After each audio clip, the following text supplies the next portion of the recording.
Hello all, welcome to the episode 23rd in hexadecimal of Debugging TV Frames program.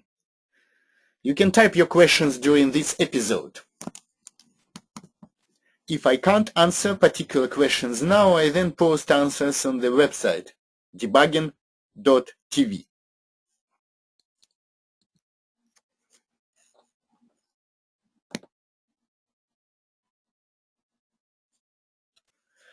We continue the topic of the previous sessions on memory dump acquisition. The third part today focuses on the need for complete memory dumps and their acquisition pitfalls.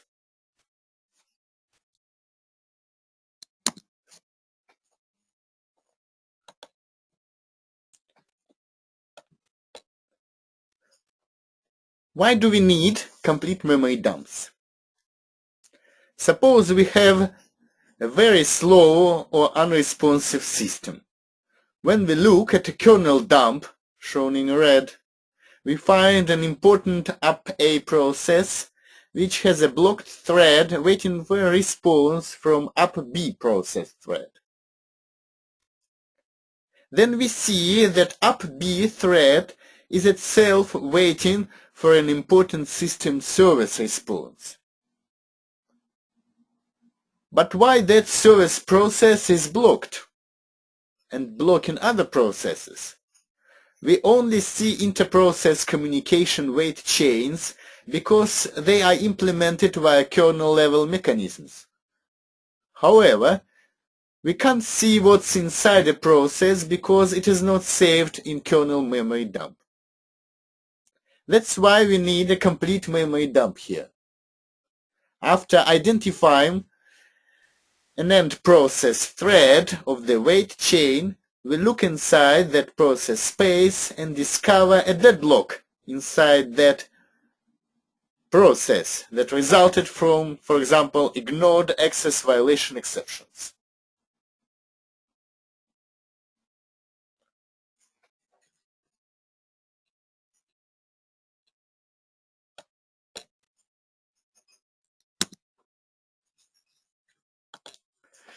There are some pitfalls in capturing complete memory dumps. The first one, which we named after hexadecimal numbering scheme, is not enough space allocated for a page file. When triggered, a complete memory dump, which is just a physical memory dump, is stored in a page file, and then, upon reboot, is copied to memory.dmp, for example. So the page file size should be greater than the amount of physical memory by a few megabytes to accommodate additional information that is needed to be saved together with the memory dump. Be generous and add 100 megabytes just in case, as I always recommend, if you are not sure how much extra to specify. There is also truncated dump analysis pattern. Memory dump analysis pattern here. So I put a link so when you download this presentation you can look at it.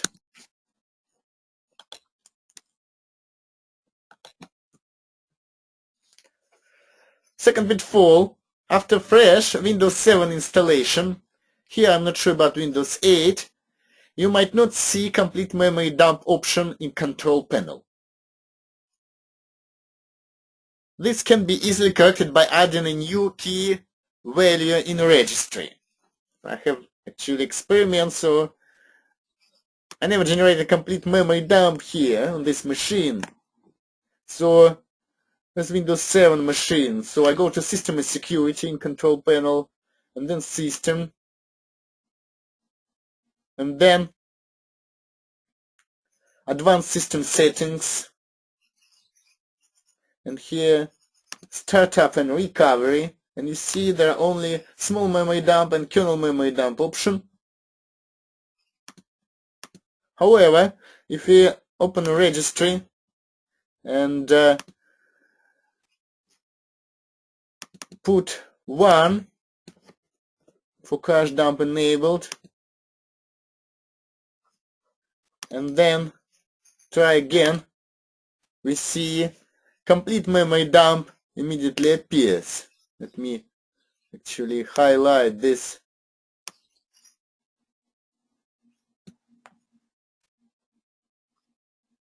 Before we only had kernel memory dump option. So you see this key helps. So let's keep this. For any future blue screens, the system hands. So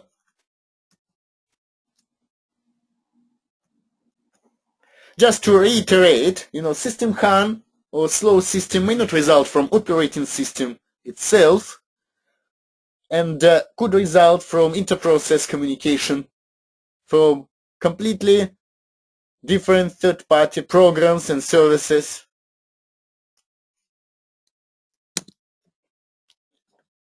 And finally, the third option is that sometimes the dump is saved, and you can see it in Explorer just after restart, but then it disappears. This is what happened to me when I first installed beta version of Windows 8.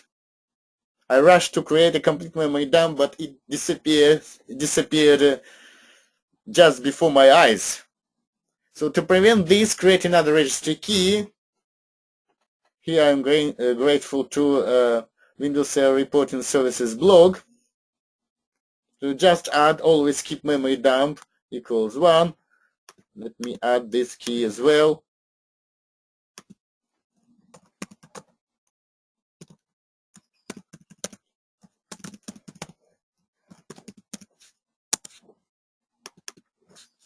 One.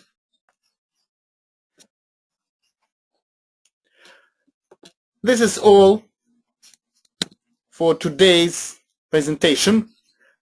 Now this is the usual add slide of forthcoming training sessions and free webinars. 2 courses are available for booking now. In April starts live debugging, 3-dimensional debugging training course, and in July the updated version of accelerated Windows memory dump analysis training course.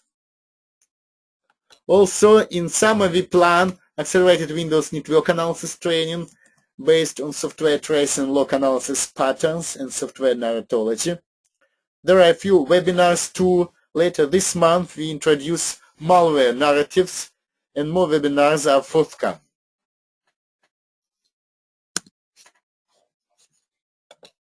Thank you for watching this episode. Please later check out the slides and recorded video from debugging.tv. The next episode should be next week.